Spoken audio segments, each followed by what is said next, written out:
Good morning, everyone. It's Sunday morning, 6:23 a.m. That is a excellent sleep in for me. I usually don't sleep past 5:30, so must have had a very good sleep. That's exciting.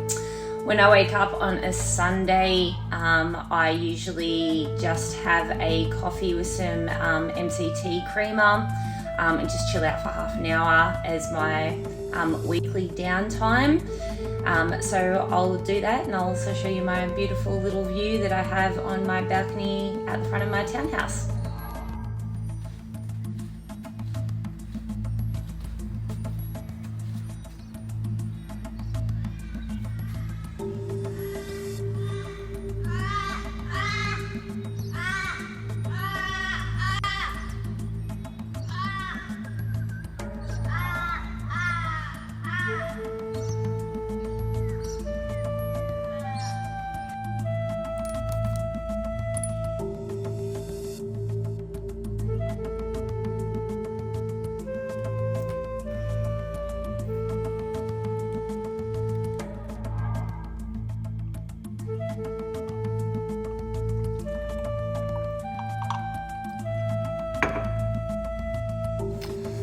So after I finish my coffee this morning, I'm going to take you guys upstairs to my PC, and I'm going to take you through next week's programming.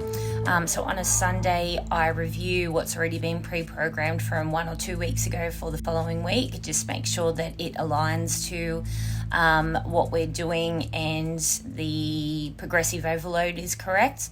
And then I actually go to the gym and write it all up on the whiteboard. So I'll show you that process. And then I generally try to spend the rest of my Sunday just resting. But if I'm super busy, I may also start to do some nutrition work. I do have a lot of new clients at the moment, so I'll probably do that a little bit later. But after heading to the gym, I'm going to go to the pub with some friends to watch the UFC.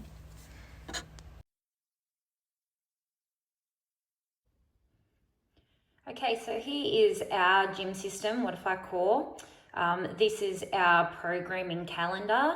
You can see that we have showing the current week, which will be 24th to the 29th. And also you can see that I have some programming in for next week, which is 31st through to the 5th.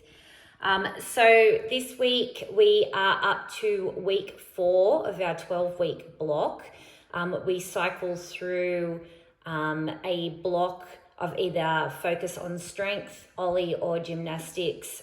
We did strength when we returned from lockdown, and we progressed through that very well. Now we have transitioned to ollie lifting and gymnastics for our next block. So we have snatches on Monday, still working our power lifts for that foundational strength being bench. We have our posterior development being mostly deadlifts, and anything basically working the hamstrings, the glutes, and the core. We have a power development day, which is generally where we do jerks or power cleans, jumping movements and sprints. We also have our leg session, which focuses on our squats. It may be front, back, or even overhead squats, and anything that's going to develop the quads. And also the posterior as well. We normally have programming on a Saturday, but because we have a competition day on Saturday this week, all our coaches are away, either competing or coaching, so we won't be open. So I'll be going to the gym today to write this up on the whiteboard, and when I'm there, I will explain to you in a little bit more detail how the block works and our programming and rep schemes.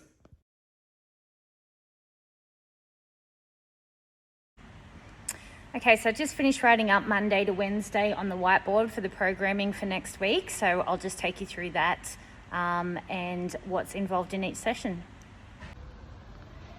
Okay, so starting with Monday, we have snatches 8 times 2 singles every minute on the minute. The singles must be reset each rep. The reason why we do this is to ensure that we're getting practice of a good setup position at the bottom of the rep. Touch and go reps can cause the bar to come too far in front. no tension in the body at the beginning of the rep. Touch and go reps should be done, I believe, lightweight, and they're used for metabolic conditioning, where for the purpose of today, it is for technical lifting. It is for practicing what the technique that we would use if we were doing a heavier lift, something closer to our 1 rep max. The Metcon is 5 rounds for time. It's not a large Metcon or metabolic conditioning workout because it is a Monday, so we try not to overload the members for the rest of the week. 5 pull-ups. Our RX Plus option is 2 ring muscle ups, so that just gives the advanced gymnastics movement a run for this week. We haven't done ring muscle ups yet this block, so that will be the first. 20 overhead single arm dumbbell lunge, and that will be forward alternating. That's to improve that shoulder stability. Holding anything in a stacked position overhead is going to improve that movement. The single arm makes it a little bit easier than a barbell for people who haven't got great mobility. 10 dumbbell burpee deadlifts. This is going to work the power of the posterior. It's a quick snap of the hamstrings into the getting up of the burpee, and then the deadlift just promotes that posterior loading. 20 air squats, and that's just to continue to keep the heart rate nice and high while we give our arms a rest and some recovery before starting the next round. We're going to finish with some stretching at the end of Monday, just so that we can boost that recovery and make sure that we're not too sore for the rest of the week. Tuesday, we've got some bench. Won't go through this in complete detail, but just a quick explanation.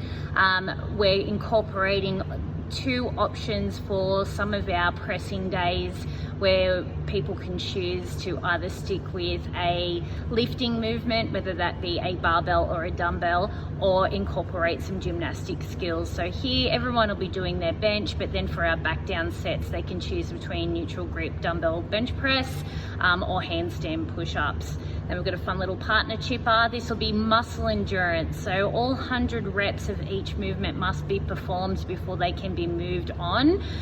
This is going to test that muscle endurance as we're using the same muscle group for an extended period of time. Then for Wednesday, this is our Australia Day programming, so we're expecting to have big class. It's only 1 session because of the public holiday, so we have a team of 3. We're going to have 1 person on the cardio equipment, 15 cals or 20 cals for the guys, and person 2 and 3 are going to AMRAP one of the movements on the board. You can see there's goblet squats, kettlebell box step-ups, and overhead plate sit-ups.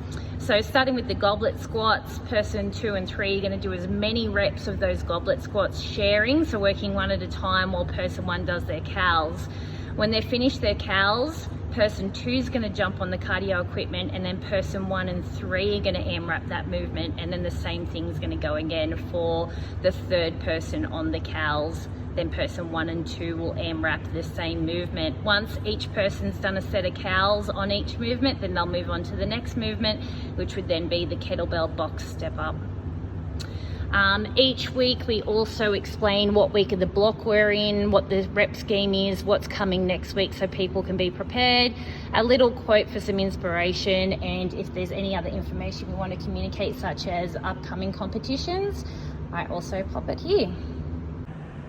So each week I'll take you through at least 1 to 2 days of the programming, but if there's anything in particular that you would like an explanation of, or any questions around what we do in the gym, how the programming works, please make sure you pop it in the comments. All right, now I'm getting ready to go off to the pub to watch the UFC.